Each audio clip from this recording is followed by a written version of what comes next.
Capítulo 11. Los que usted me dio.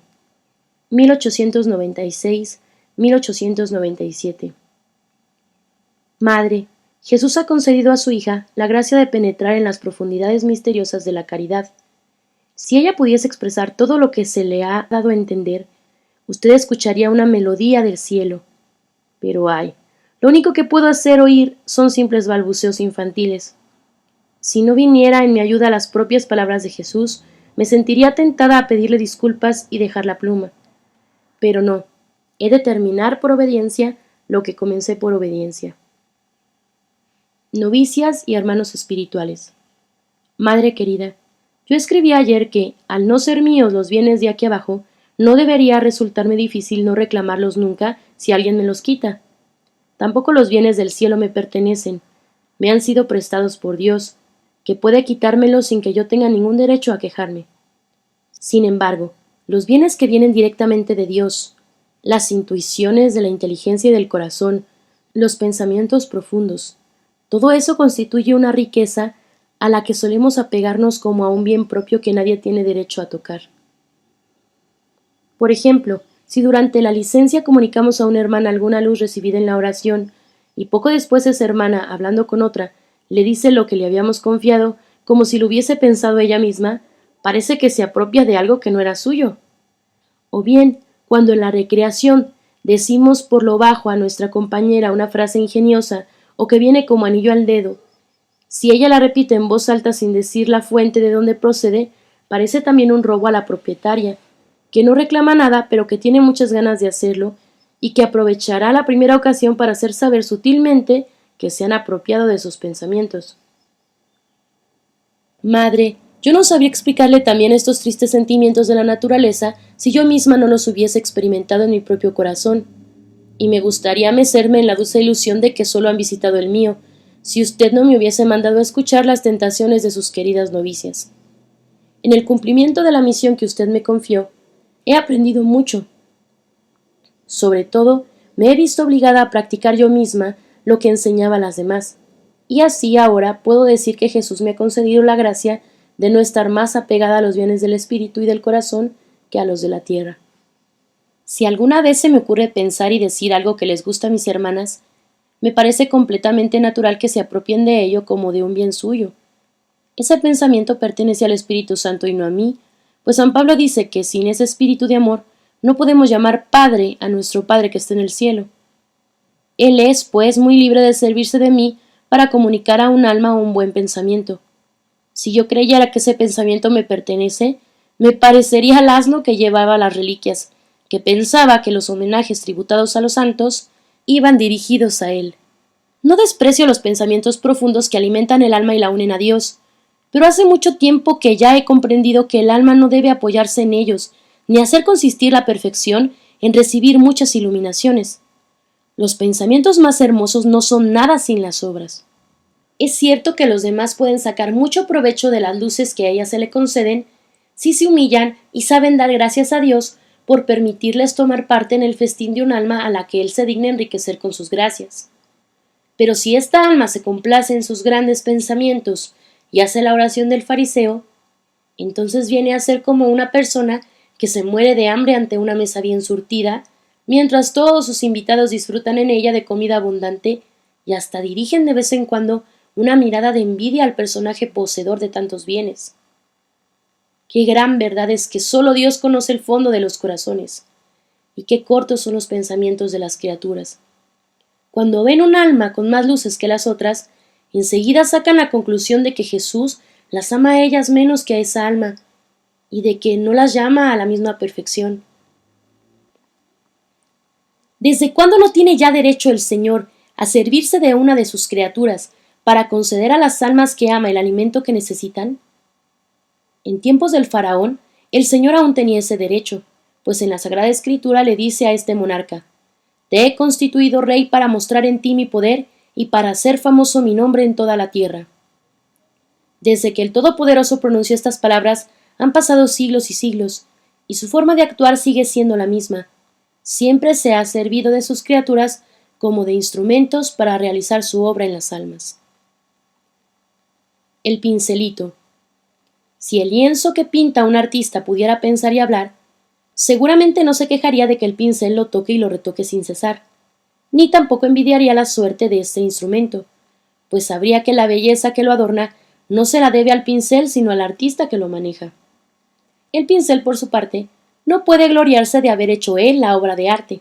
Sabe que los artistas no se atan a un instrumento, que se ríen de las dificultades, que a veces les gusta escoger instrumentos débiles y defectuosos. Madre querida, yo soy un pincelito que Jesús ha escogido para pintar su imagen en las almas que usted me ha confiado. Un artista no utiliza solamente un pincel, necesita al menos dos. El primero es el más útil, con él da los colores comunes y cubre totalmente el lienzo en muy poco tiempo. Del otro, del más pequeño, se sirve para los detalles. Madre querida, usted representa el precioso pincel que la mano de Jesús toma con amor cuando quiere hacer un gran trabajo en el alma de sus hijas. Y yo soy el pequeñito, del que luego quiere servirse para los detalles menores. La primera vez que Jesús se sirvió de su pincelito fue hacia el 8 de diciembre de 1892. Siempre recordaré aquella época como un tiempo de gracias. Voy a confiarle, madre querida, aquellos dulces recuerdos. Cuando a los 15 años tuve la dicha de entrar en el Carmelo, me encontré con una compañera de noviciado que había ingresado unos meses antes. Tenía 8 años más que yo, pero su temperamento infantil borraba la diferencia de los años, así que pronto usted, madre, tuvo la alegría de ver que sus dos postulantes se entendían a las mil maravillas y se hacían inseparables. En orden a propiciar aquel afecto naciente, que le parecía que había de dar buenos frutos, nos permitió que tuviéramos juntas de vez en cuando algunas charlas espirituales. Mi querida compañera me encantaba por su inocencia y por su carácter abierto, pero por otro lado, me extrañaba ver cuán distinto era el afecto que ella le tenía a usted del que le tenía yo. Había también en su comportamiento con las hermanas muchas otras cosas que yo hubiera deseado que cambiase. Ya en aquella época Dios me hizo comprender que hay almas a las que su misericordia no se cansa de esperar, a las que no concede su luz sino paso a paso. Por eso yo me cuidaba muy bien de adelantar su hora y esperaba pacientemente a que Jesús tuviese a bien hacerla llegar. Reflexionando un día sobre el permiso que usted nos había dado para hablar, y así inflamarnos más en el amor de nuestro esposo, como dicen nuestras santas constituciones, me di cuenta con tristeza de que nuestras conversaciones no alcanzaban el fin deseado. Entonces Dios me dio a entender que había llegado el momento y que ya no tenía por qué tener miedo a hablar, o que, de lo contrario, debía poner fin a unas conversaciones que tanto se parecían a las de dos amigas del mundo. Aquel día era sábado. Al día siguiente, durante la acción de gracias, le pedí a Dios que pusiera en mi boca palabras tiernas y convincentes, o más bien, que hablase Él mismo por mi boca. Jesús escuchó mi oración y permitió que el resultado colmase ampliamente mi esperanza, pues los que vuelven su mirada hacia Él quedarán radiantes, y la luz brillará en las tinieblas para los rectos de corazón. Las primeras palabras se aplican a mí, y las segundas a mi compañera, que realmente tenía un corazón recto. Cuando llegó la hora en que habíamos quedado para encontrarnos, al poner los ojos en mí, la pobre hermanita se dio cuenta enseguida de que yo no era la misma.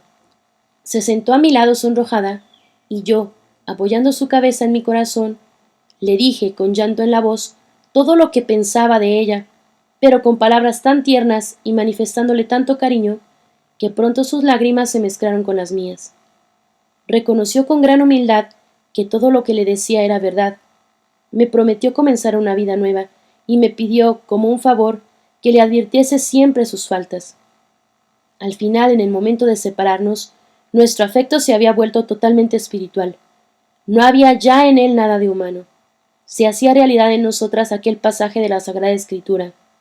Hermano ayudado por su hermano es como una plaza fuerte. Lo que Jesús hizo con su pincelito se hubiera borrado pronto si él, madre, no hubiese echado mano de usted para consumar su obra en aquella alma que él quería toda para sí.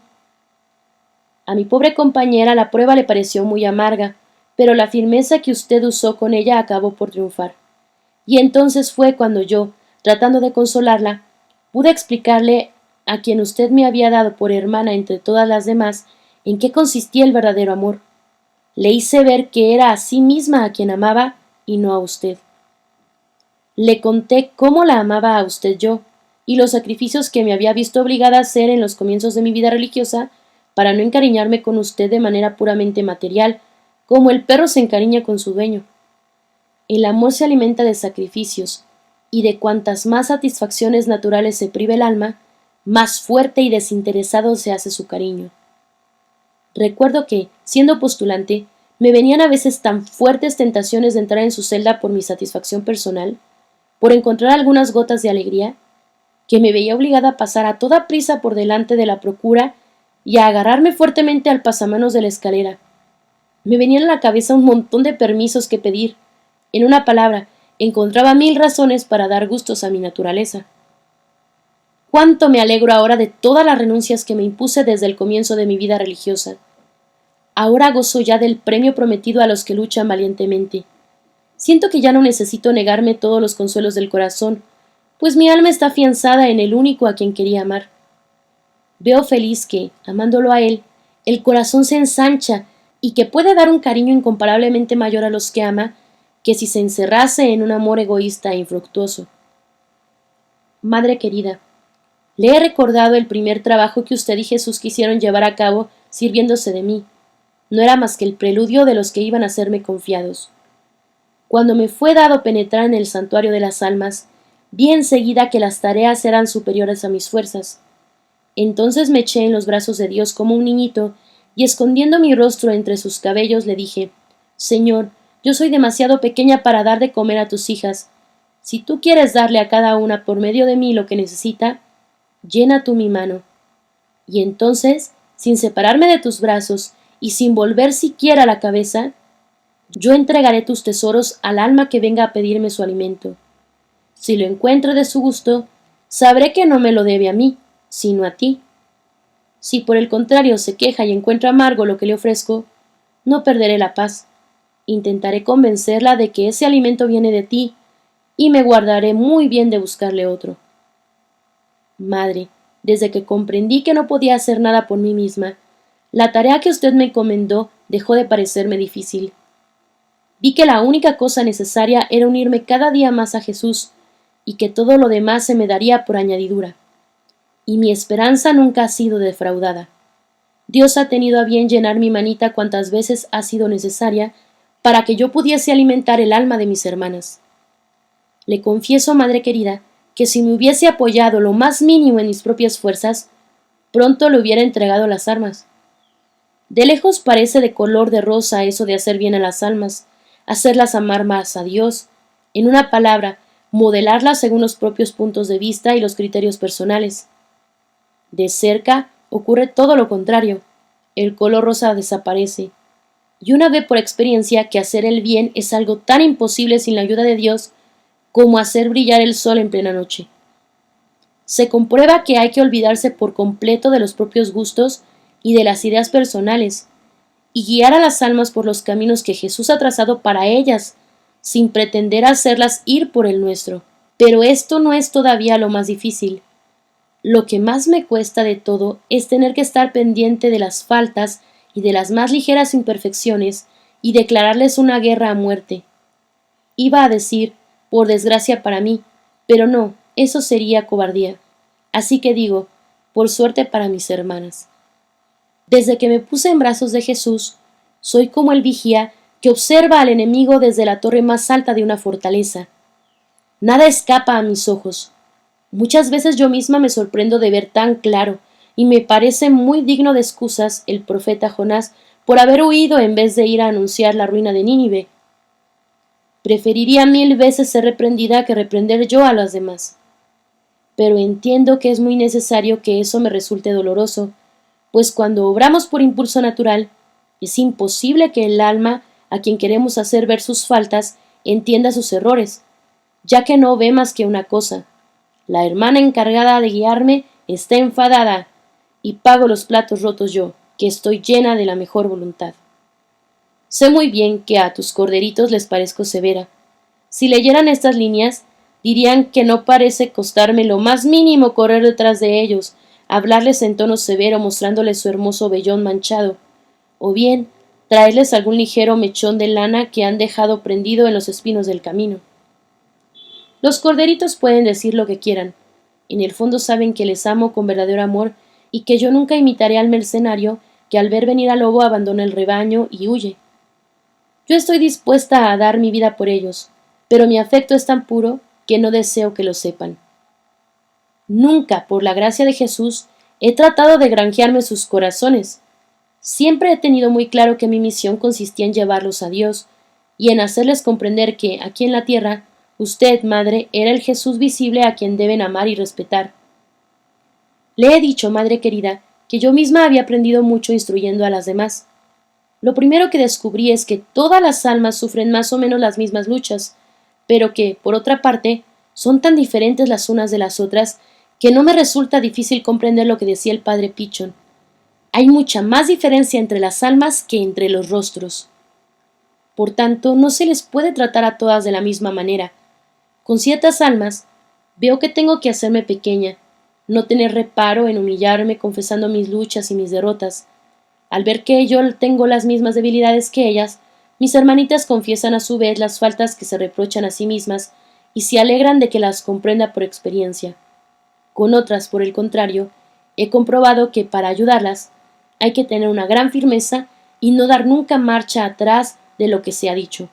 Abajarse no sería humildad, sino debilidad. Dios me ha concedido la gracia de no temer el combate. Tengo que cumplir con mi deber al precio que sea. Más de una vez he oído decir esto: si quieres conseguir algo de mí, tendrás que ganarme por el camino de la dulzura. Por el de la fuerza no conseguirás nada. Sé que nadie es buen juez en su propia causa, y que un niño al que el médico somete a una operación dolorosa no dejará de chillar y de decir que es peor el remedio que la enfermedad. Sin embargo, cuando a los pocos días se encuentre curado, se sentirá feliz de poder jugar y correr. Lo mismo ocurre con las almas. No tardan en reconocer que, en ocasiones, un poco de acíbar es preferible al azúcar, y no tienen reparo en confesarlo. A veces no puedo dejar de sonreír en mi interior al ver qué cambio se opera de un día para otro. Parece cosa de magia. Vienen a decirme: tuviste razón ayer al ser tan severa. En un primer momento me sublevó lo que me dijiste, pero luego fui recordando todo y vi que tenías razón. Ya ves, cuando me fui de tu lado, pensé que todo había terminado, y me decía: iré a ver a nuestra madre y le diré que ya no volveré más con Sor Teresa del Niño Jesús. Pero me di cuenta de que era el demonio quien me inspiraba esas cosas. Además me pareció que tú estabas rezando por mí. Entonces recobré la paz y la luz empezó a brillar. Pero ahora necesito que me acabes de iluminar, y por eso he venido. Y enseguida entablamos conversación. Y me siento feliz de seguir los dictados de mi corazón, no teniendo ya que servir ningún plato amargo. Sí, pero no tardo en darme cuenta de que no debo precipitarme, de que una sola palabra podría derribar todo el edificio construido entre lágrimas. Si tengo la mala suerte de decir una palabra que pueda atenuar lo que dije la víspera, veo que mi hermanita intenta agarrarse a ella como a un clavo ardiendo. Entonces rezo interiormente una oracioncita, y la verdad acaba triunfando. Sí, toda mi fuerza se encuentra en la oración y en el sacrificio. Son las armas invencibles que Jesús me ha dado, y logran mover los corazones mucho más que las palabras. Muchas veces lo he comprobado por experiencia, pero hay una entre todas ellas que me ha dejado una grata y profunda impresión. Fue durante la Cuaresma. Yo me encargaba por entonces de la única novicia que había en el convento, pues era su ángel. Una mañana vino a verme toda radiante. Si supieras, me dijo, lo que soñé anoche. Estaba con mi hermana e intentaba desasirla de todas las vanidades a las que está tan apegada. Para lograrlo, me puse a explicarle esta estrofa del vivir de amor. Jesús, amarte es pérdida fecunda. Tuyos son mis perfumes para siempre. Yo veía que mis palabras penetraban en su alma y estaba loca de alegría. Esta mañana al despertarme, pensé que quizás Dios quería que le ofreciera esta alma. Y si le escribiera después de la Cuaresma contándole mi sueño y diciéndole que Jesús la quiere toda para sí. Yo, sin pensarlo demasiado, le dije que podía muy bien intentarlo, pero que antes tenía que pedir permiso a nuestra madre. Como la cuaresma estaba todavía lejos de tocar su fin, usted, madre querida, se quedó muy sorprendida de semejante petición que le parecía demasiado prematura, y ciertamente inspirada por Dios, le contestó que las carmelitas no tienen que salvar las almas con cartas, sino con la oración. Al conocer su decisión, vi enseguida que era la de Jesús, y le dije a Sor María de la Trinidad: pongamos manos a la obra, recemos mucho. Qué alegría si al final de la cuaresma hubiésemos sido escuchadas. Y, oh misericordia infinita del Señor, que se digna escuchar la oración de sus hijos. Al final de la cuaresma, una nueva alma se consagraba a Jesús. Fue un verdadero milagro de la gracia, un milagro alcanzado por el fervor de una humilde novicia. Qué grande es, pues, el poder de la oración. Se diría que es como una reina que en todo momento tiene acceso libre al rey y que puede alcanzar todo lo que pide. Para ser escuchadas, no hace falta leer en un libro una hermosa fórmula compuesta para esa ocasión. Si fuese así, qué digna de lástima sería yo. Fuera del oficio divino, que tan indigna soy de recitar, no me siento con fuerzas para sujetarme a buscar en los libros hermosas oraciones. Me produce dolor de cabeza. Hay tantas y cada cual más hermosa. No podría rezarlas todas y, al no saber cuál escoger, hago como los niños que no saben leer. Le digo a Dios simplemente lo que quiero decirle, sin componer frases hermosas, y Él siempre me entiende. Para mí la oración es un impulso del corazón, una simple mirada lanzada hacia el cielo, un grito de gratitud y de amor, tanto en medio del sufrimiento como en medio de la alegría. En una palabra, es algo grande, algo sobrenatural que me dilata el alma y me une a Jesús. No quisiera, sin embargo, madre querida, que pensara que rezo sin devoción las oraciones comunitarias en el coro o en las ermitas. Al contrario, soy muy amiga de las oraciones comunitarias, pues Jesús nos prometió estar en medio de los que se reúnen en su nombre. Siento entonces que el fervor de mis hermanas suple al mío. Pero rezar yo sola el rosario, me da una vergüenza decirlo, me cuesta más que ponerme un instrumento de penitencia. Sé que lo rezo tan mal. Por más que me esfuerzo por meditar los misterios del rosario, no consigo fijar la atención. Durante mucho tiempo viví desconsolada por esta falta de atención que me extrañaba, pues amo tanto a la Santísima Virgen que debería resultarme fácil rezar en su honor unas oraciones que tanto le agradan. Ahora me entristezco ya menos, pues pienso que, como la Reina de los Cielos es mi madre, ve mi buena voluntad y se conforma con ella. A veces, cuando mi espíritu está tan seco que me es imposible sacar un solo pensamiento para unirme a Dios, rezo muy despacio un Padre Nuestro y luego la salutación angélica. Entonces, esas oraciones me encantan y alimentan mi alma mucho más que si las rezase precipitadamente un centenar de veces. La Santísima Virgen me demuestra que no está disgustada conmigo. Nunca deja de protegerme en cuanto la invoco. Si me sobreviene una inquietud o me encuentro en un aprieto, me vuelvo rápidamente hacia ella y siempre se hace cargo de mis intereses como la más tierna de las madres.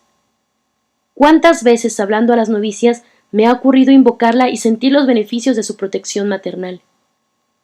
Con frecuencia me dicen las novicias: tú tienes respuestas para todo. Creía que esta vez iba a ponerte en un apuro. ¿De dónde sacas lo que nos dices? Hay incluso algunas tan cándidas que creen que leo en sus almas porque me ha sucedido anticipadamente decirles lo que pensaban. Una noche, una de mis compañeras había decidido ocultarme una pena que le hacía sufrir mucho. La encuentro por la mañana, me habla con cara sonriente y yo, sin contestar a lo que me decía, le digo muy segura: tú tienes una pena. Creo que si hubiese hecho caer la luna a sus pies, no me habría mirado con mayor asombro. Su estupor era tan grande que se me contagió también a mí. Por un instante se apoderó de mí una especie de pavor sobrenatural. Estaba segura de no poseer el don de leer en las almas, y por eso me sorprendía haber dado tan en el clavo.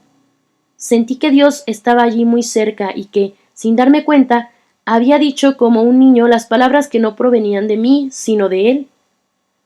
Madre querida, usted sabe muy bien que a las novicias todo les está permitido. Tienen que poder decir lo que piensan con toda libertad, lo bueno y lo malo. Conmigo esto les resulta más fácil, pues a mí no me deben el respeto que se tiene a una maestra de novicias. No puedo decir que Jesús me lleve externamente por el camino de las humillaciones. Se conforma con humillarme en lo hondo del alma. A los ojos de las criaturas todo me sale bien, sigo el camino de los honores, en cuanto es posible a la vida religiosa. Comprendo que si tengo que marchar por este camino que parece tan peligroso, no es por mí, sino por las demás. En efecto, si pasase por ser una religiosa llena de defectos, inepta, poco inteligente y alocada, usted, madre, no podría dejarse ayudar por mí. Por eso Dios ha echado un velo sobre todos mis defectos exteriores e interiores. A veces ese velo me vale algunos cumplidos por parte de las novicias. Yo sé que no me los hacen por adularme, sino que son una expresión de sus sentimientos inocentes. Y la verdad es que no me producen la menor vanidad, pues traigo siempre presente en la memoria el recuerdo de lo que soy. No obstante, a veces siento un gran deseo de escuchar algo que no sean alabanzas. Usted, madre querida, sabe que prefiero la vinagreta al azúcar.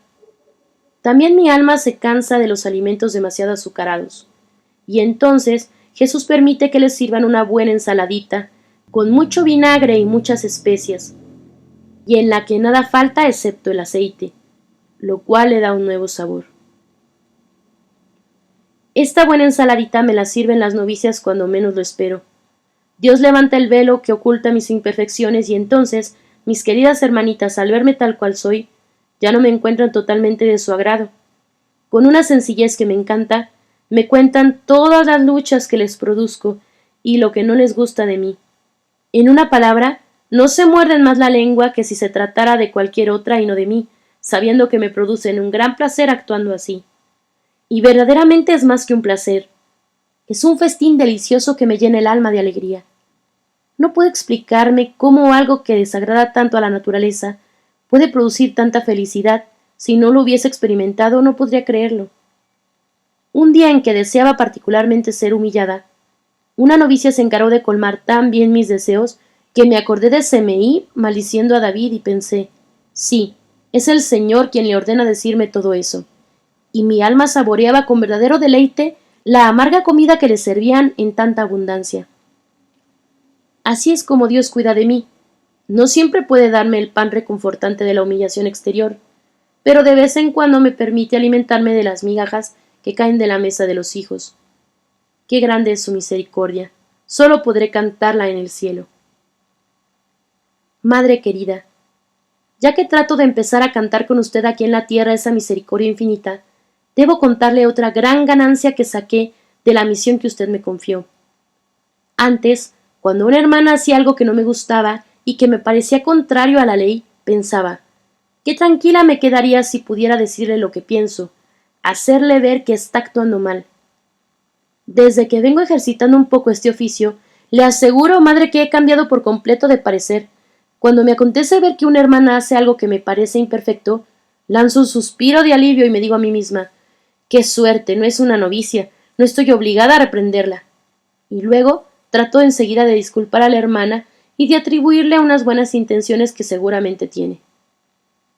Madre querida, desde que estoy enferma, los cuidados que usted me prodiga me han enseñado también mucho sobre la caridad. Ningún remedio le parece demasiado caro, y si no da resultado, prueba con otro sin cansarse. Cuando yo iba todavía a la recreación, ¿cómo se preocupaba porque estuviera en un buen lugar al abrigo de las corrientes de aire? En una palabra, si quisiera contarlo todo no acabaría nunca. Pensando en todo esto, me dije a mí misma que yo debía ser tan compasiva con las enfermedades espirituales de mis hermanas como usted, madre querida, lo es cuidándome con tanto amor. He observado, y es muy natural, que las hermanas más santas son también las más queridas. Se busca su conversación, se les hacen favores sin que los pidan. En una palabra, estas almas tan capaces de soportar faltas de consideración o de delicadeza, se ven rodeadas del afecto de todas. A ellas puede aplicarse esta frase de nuestro Padre San Juan de la Cruz. Cuando con propio amor no lo quise, dióseme todo sin ir tras ello. Por el contrario, a las almas más imperfectas no se les busca. Se las trata ciertamente conforme a las reglas de la educación religiosa, pero por miedo a decirles alguna palabra menos delicada, se evita su compañía. Al decir almas imperfectas no me refiero solamente a las imperfecciones espirituales, pues ni las más santas serán perfectas hasta que lleguen al cielo. Quiero decir faltas de discreción, de educación, la susceptibilidad de ciertos caracteres, cosas todas que no hacen la vida muy agradable. Sé muy bien que estas enfermedades morales son crónicas y que no hay esperanza de curación, pero sé también que mi madre no dejaría de cuidarme y de tratar de aliviarme aunque siguiera enferma toda la vida. Y esta es la conclusión que yo saco. En la recreación y la licencia debo buscar la compañía de las hermanas que peor me caen y desempeñar con esas almas heridas el oficio del buen samaritano. Una palabra, una sonrisa amable bastan muchas veces para alegrar a un alma triste. Pero no quiero en modo alguno practicar la caridad con este fin, pues sé muy bien que pronto cedería al desaliento. Una palabra dicha con la mejor intención puede ser interpretada completamente al revés. Por eso, para no perder el tiempo, quiero ser amable con todas, y especialmente con las hermanas menos amables, por agradar a Jesús y seguir el consejo que Él da en el Evangelio, poco más o menos en estos términos.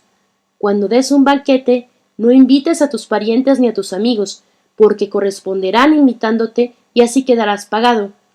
Invita a los pobres, cojos, paralíticos. Dichoso tú, porque no pueden pagarte. Tu Padre que ve en lo escondido te lo pagará. ¿Y qué banquete puede ofrecer una carmelita a sus hermanas, sino un banquete espiritual compuesto de caridad atenta y gozosa?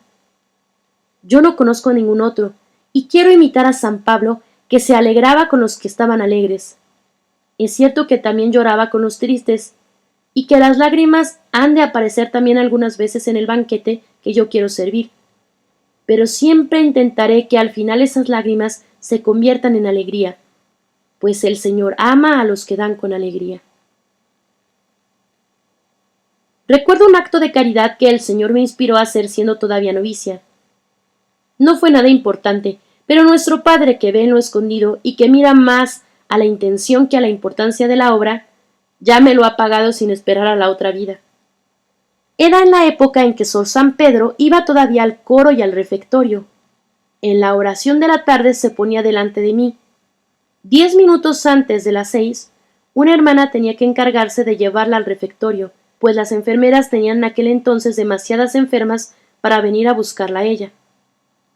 Me costaba mucho ofrecerme para prestar este pequeño servicio, pues sabía que no era fácil contentar a la pobre de Sor San Pedro, que sufría tanto que no le gustaba andar cambiando de conductora. Sin embargo, no quería perder una ocasión tan hermosa de practicar la caridad, recordando que Jesús había dicho: «Lo que hagáis al más pequeño de los míos, a mí me lo hacéis». Me ofrecí, pues, con mucha humildad a conducirla, y no me costó poco trabajo conseguir que aceptara mis servicios. Al fin puse manos a la obra, y fue tanta mi buena voluntad que el éxito fue completo. Todas las tardes, cuando veía que Sor San Pedro comenzaba a agitar su reloj de arena, sabía que eso quería decir «vamos». Es increíble lo que me costaba hacer aquel esfuerzo, sobre todo al principio. Sin embargo, acudía inmediatamente y a continuación comenzaba toda una ceremonia. Había que mover y llevar la banqueta de una determinada manera, y sobre todo no ir deprisa. Luego venía el paseo. Había que ir detrás de la pobre enferma, sosteniéndola por la cintura. Yo lo hacía con toda la suavidad posible, pero si por desgracia ella daba un paso en falso, ya le parecía que la sostenía mal y que se iba a caer. «Dios mío, vas demasiado deprisa. Voy a romperme la crisma». Si trataba de ir más despacio: «Pero sígueme, no siento tu mano. Me has soltado, me voy a caer». Ya decía yo que tú eras demasiado joven para acompañarme. Por fin llegábamos sin contratiempos al refectorio. Allí surgían nuevas dificultades. Había que sentar a Sor San Pedro y actuar hábilmente para no lastimarla. Luego había que recogerle las mangas, también de una manera determinada, y entonces ya quedaba libre para marcharme. Con sus pobres manos deformadas, echaba el pan en la escudilla como mejor podía. No tardé en darme cuenta de ello, y ya ninguna tarde me iba sin haberle prestado ese pequeño servicio. Como ella no me lo había pedido, Esa atención la conmovió mucho, y gracias a esa atención que yo no había buscado intencionalmente, me gané por completo sus simpatías, y sobre todo, lo supe más tarde, porque después de cortarle el pan, le dirigí antes de marcharme mi más hermosa sonrisa. Madre querida, quizás le extrañe que le haya escrito este pequeño acto de caridad que tuvo lugar hace tanto tiempo. Si lo he hecho, es porque gracias a él tengo que cantar las misericordias del Señor. Dios ha querido que conserve este recuerdo como un perfume que me mueve a practicar la caridad. A veces recuerdo ciertos detalles que son para mi alma como una brisa de primavera. He aquí uno que me viene a la memoria. Una tarde de invierno, estaba yo, como de costumbre, cumpliendo con mis tareas. Hacía frío y era de noche. De pronto oí a lo lejos el sonido armonioso de un instrumento musical. Entonces me imaginé un salón muy iluminado, todo resplandeciente de ricos dorados. Unas jóvenes elegantemente vestidas se hacían unas a otras toda suerte de cumplidos y de cortesías mundanas. Unas jóvenes elegantemente vestidas se hacían unas a otras toda suerte de cumplidos y de cortesías mundanas. Luego mi mirada se posó sobre la pobre enferma a la que estaba sosteniendo. En vez de una melodía, escuchaba de tanto en tanto sus gemidos lastimeros.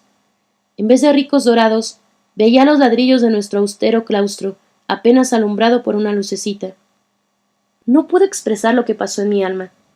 Lo que sí sé es que el Señor la iluminó con los rayos de la verdad, que excedían de tal forma el brillo tenebroso de las fiestas de la tierra, que no podía creer en mi felicidad. No cambiaría los 10 minutos que me llevó a realizar mi humilde servicio de caridad por gozar 1000 años de fiestas mundanas. Si ya en el sufrimiento y en medio de la lucha es posible gozar un instante de una dicha que excede a todas las alegrías de la tierra solo con pensar que un Dios nos ha sacado del mundo, ¿qué será en el cielo cuando, abismadas en un júbilo y en un descanso eternos, veamos la gracia incomparable que el Señor nos ha concedido al elegirnos para habitar en su casa, verdadero pórtico del cielo? No siempre he practicado la caridad entre estos transportes de júbilo, pero en los comienzos de mi vida religiosa, Jesús quiso hacerme sentir qué dulce es verle a Él en el alma de sus esposas. Así, cuando llevaba a la hermana Sor San Pedro, lo hacía con tanto amor que no hubiera podido hacerlo mejor si hubiese tenido que llevar al mismo Jesús. No, la práctica de la caridad no me ha sido siempre tan dulce como acabo, madre, de decirle. Para demostrárselo, voy a contarle algunos pequeños combates que seguramente la harán sonreír. Durante mucho tiempo, en la oración de la tarde, yo me colocaba delante de una hermana que tenía una curiosa manía, y pienso que también muchas luces interiores, pues rara vez se servía de algún libro. Verá cómo me di cuenta. En cuanto llegaba esa hermana, se ponía a hacer un extraño ruido, parecido al que se haría frotando dos conchas una contra otra. Solo yo lo notaba, pues tengo un oído extremadamente fino, demasiado a veces. Imposible decirle, madre, cómo me molestaba aquel ruidito. Sentía unas ganas enormes de volver la cabeza y mirar a la culpable, que seguramente no se daba cuenta de su manía. Era la única forma de hacérselo ver, pero en el fondo del corazón sentía que era mejor sufrir aquello por amor de Dios y no hacer sufrir a la hermana. Así que seguía quieta y trataba de unirme a Dios y de olvidar el ruidito. Todo inútil. Me sentía bañada de sudor y me veía forzada a hacer sencillamente una oración de sufrimiento. Pero a la vez que sufría, buscaba la manera de hacerlo sin irritarme, sino con alegría y paz, al menos allá en lo íntimo del alma. Trataba de amar aquel ruidito tan desagradable. En vez de procurar no oírlo, lo cual me era imposible, centraba toda mi atención en escucharlo bien, como si se tratara de un concierto maravilloso, y pasaba toda la oración, que no era precisamente de quietud, ofreciendo aquel concierto a Jesús. En otra ocasión, en la lavandería, tenía enfrente de mí a una hermana que, cada vez que golpeaba los pañuelos en la tabla de lavar, me salpicaba la cara de agua sucia. Mi primer impulso fue echarme hacia atrás y secarme la cara, con el fin de hacer ver a la hermana que me estaba asperjando que me haría un gran favor si ponía más cuidado. Pero enseguida pensé que sería bien tonta si rechazaba unos tesoros que me ofrecían con tanta generosidad, y me guardé bien de manifestar mi lucha interior, Me esforcé todo lo que pude por desear recibir mucha agua sucia, de manera que acabé por sacarle verdadero gusto a aquel tipo de aspersión, e hice el propósito de volver otra vez a aquel venturoso sitio en el que tantos tesoros se recibían. Madre querida, ya ve que yo soy un alma muy pequeña que no puede ofrecer a Dios más que cosas muy pequeñas. Con todo, muchas veces me ocurre que dejo escapar algunos de esos pequeños sacrificios que dan al alma tanta paz. Pero no me desanimo por eso. Me resigno a tener un poco menos de paz, y procuro poner más cuidado la próxima vez. El Señor es tan bueno conmigo que no puedo tenerle miedo. Siempre me ha dado lo que deseaba, o mejor dicho, me ha hecho desear lo que quería darme. Así, poco tiempo antes de que comenzase mi prueba contra la fe, yo pensaba en mi interior. Realmente no tengo grandes pruebas exteriores, y para tenerlas interiores, Dios tendría que cambiar mi camino. No creo que lo haga. De todas formas, no puedo vivir siempre así en el sosiego. ¿Cómo se las arreglará, pues, Jesús para probarme? La respuesta no se hizo esperar, y me hizo ver que mi amado no es pobre en recursos. Sin cambiar mi camino, me envió una prueba que iba a mezclar una saludable amargura en todas mis alegrías.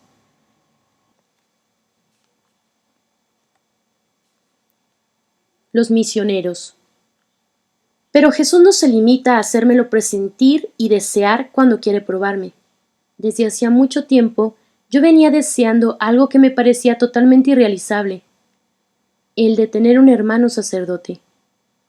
Pensaba con frecuencia que, si mis hermanitos no hubiesen volado al cielo, yo tendría la dicha de verles subir al altar. Pero como Dios los escogió para convertirlos en angelitos, ya no podía esperar ver mi sueño hecho realidad. Y he aquí que Jesús no solo me ha concedido la gracia que deseaba, sino que me ha unido con los lazos del alma a 2 de sus apóstoles, que se han convertido en hermanos míos. Quiero contarle detalladamente, madre querida, cómo Jesús colmó mi deseo e incluso lo superó, pues yo solo deseaba un hermano sacerdote que se acordase de mí a diario en el altar santo. Fue nuestra Madre Santa Teresa quien, en 1895, me envió como ramillete de fiesta a mi primer hermanito. Estaba yo en el lavadero, muy ocupada en mi faena, cuando la Madre Inés de Jesús me llamó aparte y me leyó una carta que acababa de recibir. Se trataba de un joven seminarista que, inspirado por Santa Teresa, decía él, pedía a una hermana que se dedicase especialmente a la salvación de su alma y que, cuando fuese misionero, le ayudase con sus oraciones y sacrificios a salvar muchas almas. Por su parte, él prometía tener siempre un recuerdo por la que fuese su hermana cuando pudiera ofrecer el santo sacrificio. Y la Madre Inés de Jesús me dijo que quería que fuese yo la hermana de ese futuro misionero. Imposible, madre, decirle la dicha que sentí. El ver mi deseo colmado de manera inesperada hizo nacer en mi corazón una alegría que yo llamaría infantil, pues tengo que remontarme a los días de mi niñez para encontrarme con el recuerdo de unas alegrías tan intensas que el alma es demasiado pequeña para contenerlas. Hacía muchos años no saboreaba esta clase de felicidad. Sentía que en ese aspecto mi alma estaba sin estrenar. Era como si alguien hubiese pulsado por primera vez en ella unas cuerdas musicales hasta entonces olvidadas.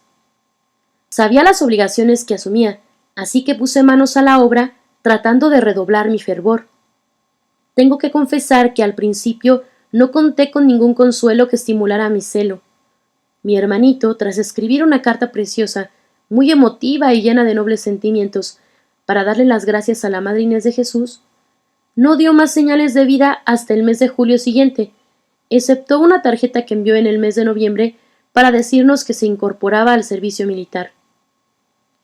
Dios le reservaba a usted, madre querida, la consumación de la obra comenzada. Es muy cierto que a los misioneros podemos ayudarlos por medio de la oración y el sacrificio, pero a veces, cuando Jesús quiere unir 2 almas para su gloria, permite que de tanto en tanto pudieran comunicarse sus pensamientos y animarse así mutuamente a amar más a Dios. Pero para ello se requiere la voluntad expresa de la autoridad, pues me parece que de lo contrario, esa correspondencia haría más mal que bien, si no al misionero, sí al menos a la carmelita, llamada de continuo por su género de vida a vivir replegada sobre sí misma. Y entonces esa correspondencia, incluso esporádica, pedida por ella, en vez de unirla a Dios, ocuparía su espíritu, imaginándose el oro y el moro, no haría otra cosa que buscarse, bajo color de celo, una distracción inútil. A mi modo de ver, ocurre con esto como con todo lo demás. Creo que para que mis cartas hagan provecho, he de escribirlas por obediencia y experimentar al escribirlas más repugnancia que placer. De la misma manera, cuando hablo con una novicia, procuro hacerlo mortificándome, y evito hacerle preguntas que pudieran satisfacer mi curiosidad. Si ella empieza a hablar de una cosa interesante y luego sin terminar la primera pasa a otra que me aburre, me guardo muy bien de recordarle el tema que ha dejado a un lado, pues creo que no se puede hacer bien alguno cuando uno se busca a sí mismo. Madre querida, veo que nunca me corregiré. Una vez más con mis disertaciones me he ido muy lejos del tema que estaba tratando. Le ruego que me perdone y disculpe si a la primera ocasión vuelvo a caer otra vez, pues no lo puedo remediar. Usted hace como Dios, que nunca se cansa de escucharme cuando le cuento con sencillez mis penas y mis alegrías, como si él no las conociera ya. Usted, madre, también conoce desde hace mucho tiempo lo que pienso y todos los acontecimientos un poco señalados de mi vida, por lo que no puedo contarle nada nuevo. Cuando pienso que le estoy escribiendo pormenorizadamente tantas cosas que usted conoce tan bien como yo, no puedo evitar la risa. En fin, madre querida, no hago más que obedecerla. Y si ahora no le encuentra el menor interés a leer estas páginas, quizá le sirvan de distracción en los días de su vejez y le ayuden también a avivar el fuego del amor, y así no habré perdido el tiempo. Pero me divierto hablando como un niño. No crea, madre, que me pregunto por la utilidad que pueda tener mi humilde trabajo. Lo hago por obediencia y eso me basta. Y si usted lo quemase ante mis ojos antes de leerlo, no lo sentiría lo más mínimo. Es hora ya de que reanude la historia de mis hermanos, que ocupan ahora un lugar tan importante en mi vida. Recuerdo que el año pasado, un día de finales del mes de mayo, usted me mandó llamar antes de ir al refectorio. Cuando entré en su celda, madre querida, me latía muy fuerte el corazón. Me preguntaba a mí misma qué sería lo que tenía que decirme, pues era la primera vez que me mandaba llamar de esa manera. Después de decirme que me sentara, me hizo esta propuesta. ¿Quieres encargarte de los intereses espirituales de un misionero que se va a ordenar sacerdote y que partirá dentro de poco? Y a continuación me leyó la carta de ese joven padre para que supiera exactamente lo que pedía. Mi primer sentimiento fue un sentimiento de alegría que inmediatamente dio paso al miedo. Yo le expliqué, madre querida, que, al haber ofrecido ya mis pobres méritos por un futuro apóstol, no creía poder ofrecerlos también por las intenciones de otro, y que, además, había muchas hermanas mejores que yo que podían responder a sus deseos. Todas mis objeciones fueron inútiles. Usted me contestó que se podía tener varios hermanos. Entonces yo le pregunté si la obediencia no podría duplicar mis méritos. Usted me respondió que sí, añadiendo varias razones que me hicieron ver que debía aceptar sin ningún escrúpulo un nuevo hermano. En el fondo, madre, yo pensaba igual que usted, es más. Ya que el celo de una carmelita debe abarcar el mundo entero, espero con la gracia de Dios ser útil a más de 2 misioneros, y nunca me olvidaré de rezar por todos, sin dejar de lado a los simples sacerdotes, cuya misión es a veces tan difícil de cumplir como la de los apóstoles que predican a los infieles. En una palabra, quiero ser hija de la Iglesia como nuestra Madre Santa Teresa, y rogar por las intenciones de nuestro Santo Padre el Papa, sabiendo que sus intenciones abarcan todo el universo. Esta es la meta global de mi vida, pero esto no me habría impedido rezar y unirme de una manera muy especial a la actividad de mis angelitos queridos si ellos hubiesen sido sacerdotes. Pues bien, así es como me he unido espiritualmente a los apóstoles que Jesús me ha dado por hermanos. Todo lo mío es de cada uno de ellos. Sé muy bien que Dios es demasiado bueno para andarse con reparos. Es tan rico que me da sin medida todo lo que le pido. Pero no vaya a creer, madre, que me pierdo en largas enumeraciones.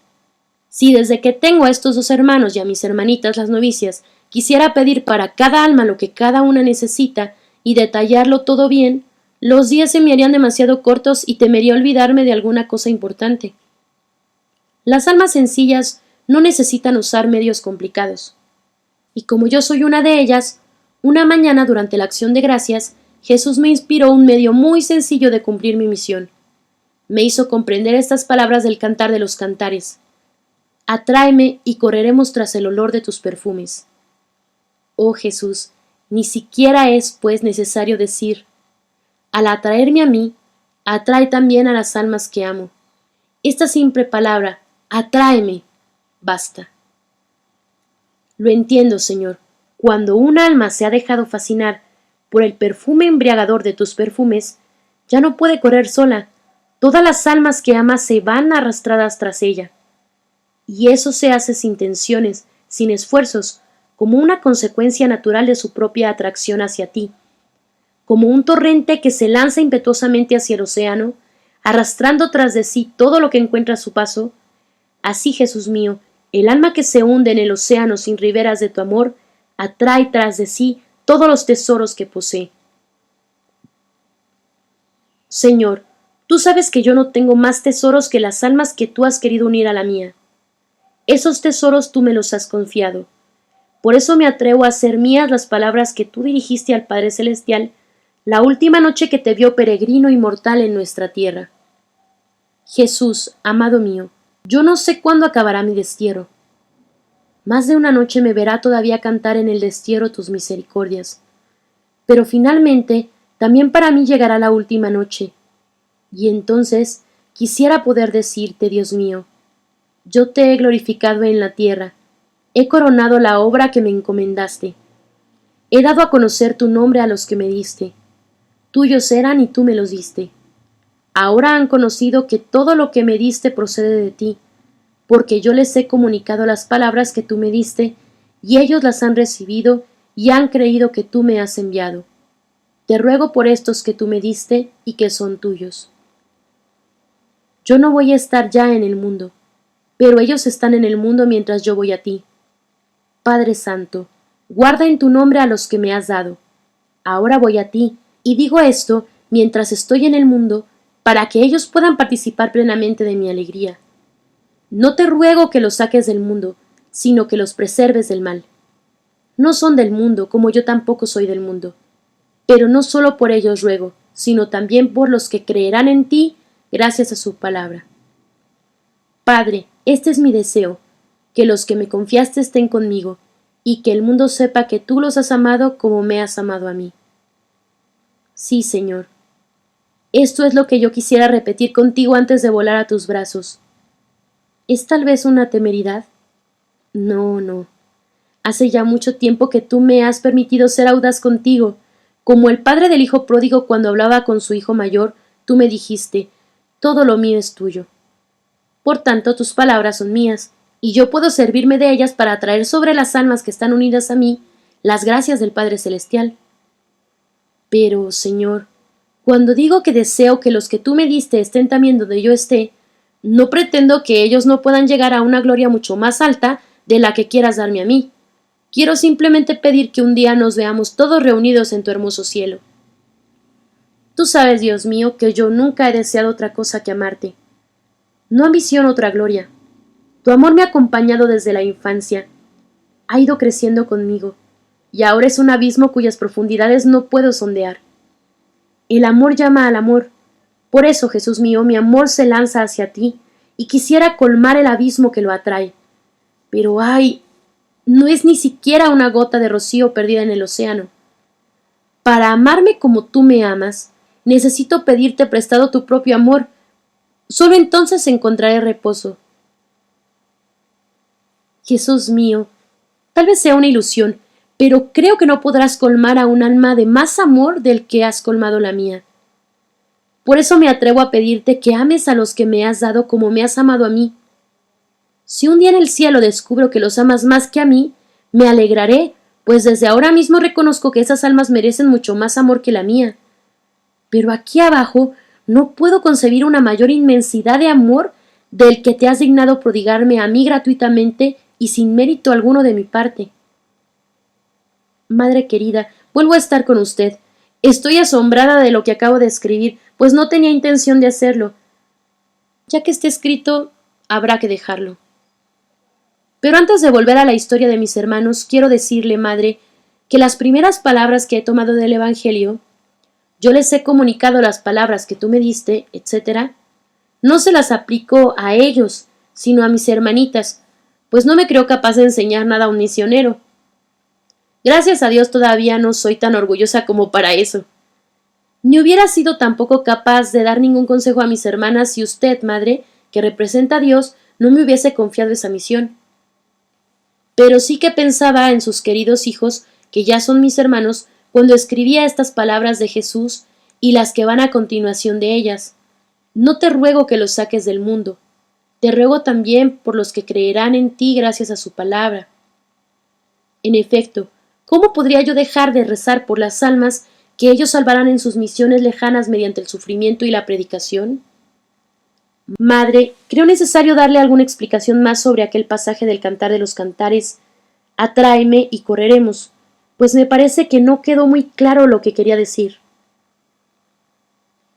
Nadie puede venir a mí, dice Jesús, si no lo atrae mi Padre que me ha enviado. Y a continuación, con parábolas sublimes, y muchas veces incluso sin servirse de este medio tan familiar para el pueblo, nos enseña que basta llamar para que nos abran, buscar para encontrar y tender humildemente la mano para recibir lo que pedimos. Dice también que todo lo que pedimos al Padre en su nombre nos lo concederá. Sin duda por eso el Espíritu Santo, antes del nacimiento de Jesús, dictó esta oración profética: atráeme y correremos. ¿Qué quiere decir entonces pedir ser atraídos, sino unirnos de una manera íntima al objeto que nos cautiva el corazón? Si el fuego y el hierro tuvieran inteligencia, y este último dijera al otro, atráeme, ¿no estaría demostrando que quiere identificarse con el fuego de tal manera que éste lo penetre y lo empape de su ardiente sustancia hasta parecer una sola cosa con él? Madre querida, esa es mi oración. Yo pido a Jesús que me atraiga a las llamas de su amor, que me una tan íntimamente a Él, que sea Él quien viva y actúe en mí. Siento que cuanto más abrace mi corazón el fuego del amor, con mayor fuerza diré, atráeme, y que cuanto más se acerquen las almas a mí, pobrecito trocito de hierro si me alejase de la hoguera divina, más ligeras correrán tras los perfumes de su amado. Porque un alma abrazada de amor no puede estar inactiva. Es cierto que, como Santa María Magdalena, permanece a los pies de Jesús escuchando sus palabras dulces e inflamadas. Parece que no da nada, pero da mucho más que Marta, que anda inquieta y nerviosa con muchas cosas y quisiera que su hermana la imitase. Lo que Jesús censura no son los trabajos de Marta. A trabajos como esos se sometió humildemente su divina madre durante toda su vida, pues tenía que preparar la comida de la Sagrada Familia. Lo único que Jesús quisiera corregir es la inquietud de su ardiente anfitriona. Así lo entendieron todos los santos, y más especialmente los que han llenado el universo con la luz de la doctrina evangélica. No fue en la oración donde San Pablo, San Agustín, San Juan de la Cruz, Santo Tomás de Aquino, San Francisco, Santo Domingo y tantos otros amigos ilustres de Dios bebieron aquella ciencia divina que cautiva a los más grandes genios. Un sabio decía: dadme una palanca, un punto de apoyo, y levantaré el mundo. Lo que Arquímedes no pudo lograr porque su petición no se dirigía a Dios y porque la hacía desde un punto de vista material, los santos lo lograron en toda su plenitud. El Todopoderoso les dio un punto de apoyo, Él mismo, Él solo, y una palanca, la oración, que abraza con fuego de amor, y así levantaron el mundo. Y así lo siguen levantando los santos que aún militan en la tierra, y así lo seguirán levantando hasta el fin del mundo los santos que vendrán. Madre querida, quisiera decirle ahora lo que yo entiendo por el olor de los perfumes del amado. Dado que Jesús ascendió al cielo, yo solo puedo seguirle siguiendo las huellas que él dejó. Pero qué luminosas y perfumadas son esas huellas. Solo tengo que poner los ojos en el Santo Evangelio para respirar los perfumes de la vida de Jesús y saber hacia dónde correr. No me abalanzo al primer puesto, sino al último. En vez de adelantarme con el fariseo, repito llena de confianza la humilde oración del publicano. Pero, sobre todo, imito la conducta de la Magdalena. Su asombrosa, o mejor dicho, su amorosa audacia que cautiva el corazón de Jesús, seduce al mío.